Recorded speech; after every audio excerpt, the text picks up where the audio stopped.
Тиждень, Украина. Ветер с востока. Алла Лазарева. Украинский тиждень. Украина. 22 мая 2019 года. Франкоязычная пресса довольно сдержанно комментирует результаты президентских выборов на Украине. Сообщения преимущественно информационного характера. Большинство журналов ограничивается нейтральным переводом биографии новоизбранного президента, акцентируя внимание на его атипичности и нечетко прописанную программу. Попыток портретных зарисовок совсем немного. Французские Пари матч, Парис матч, Лекруа, Лачраикс, и швейцарская Летамп, Летемпс. Зеленскому уже не смешно, отмечает в заголовке газета Парис матч, аргументируя это тем, что период видеороликов, из которых состояла президентская кампания Зеленского, должен был бы завершиться, но непонятно, что дальше. Все, кто хотел бы это узнать, могут ориентироваться на сюжет фильма «Слуга народа».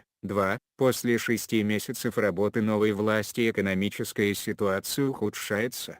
Цены растут, национальная валюта обесценивается. Рейтинг популярности президента быстро падает. Он нуждается в немедленной финансовой помощи МВФ, которую не получит, если Украина не осуществит антикоррупционные реформы. В отчаянии глава государства должен обратиться за помощью к своему заклятому политическому врагу, бывшему премьеру, которого он собственноручно посадил за решетку в результате политического скандала. Общий тон большинства публикаций о новом президенте Украины достаточно осторожен.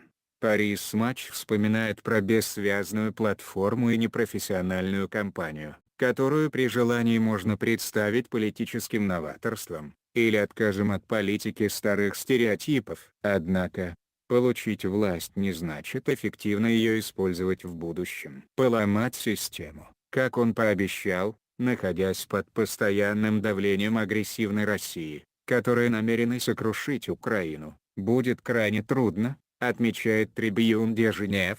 Трибуне де Геневе. Избиратели увидели в Зеленском возможность повернуться спиной к политическому классу, который они считают неэффективным и коррумпированным, делает вывод швейцарский журнал. Однако знать, что не нравится, не значит понимать, как действовать, чтобы ситуация изменилась к лучшему. Украина не станет частью России и не войдет в евразийское пространство, убеждены в Летемпс.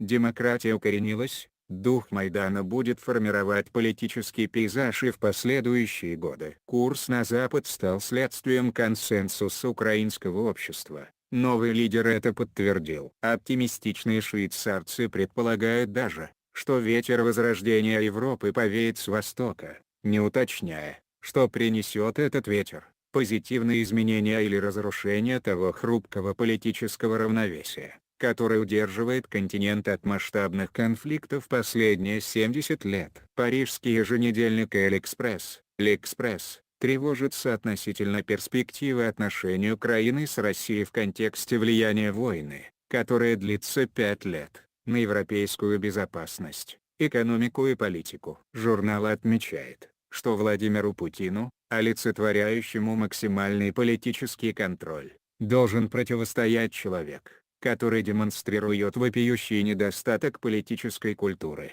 Публикация «L'Express» объявляет начало постполитической эпохи, подчеркивая, что на Украине так или иначе идеология играет значительно меньшую роль, чем экономические сферы сотрудничества и совместные бизнес-интересы лидеров. Вывод статьи скорее пессимистичен: из постсоветского склероза совершенные демократии не рождаются. Нужно ли засветиться на ТВ, чтобы иметь успех в политике, размышляет французский еженедельник Марианне, и сравнивает успех Зеленского с механизмами обретения популярности, которые привели к власти Трампа в США и Беппе Грилло в Италии. Каждый из этих политических лидеров обеспечил свою узнаваемость телевидением. В реальности состоятельный Зеленский имеет куда больше общего с ненавистными элитами, чем со страждущим народом. Иронизирует Марианне и предполагает, что улыбка и образ идеального зятя нового украинского лидера еще не гарантируют удачного президентства. Западная пресса заняла выжидательную позицию и не спешит с выводами. Материалы на СМИ содержат оценки исключительно зарубежных СМИ и не отражают позицию редакции на СМИ.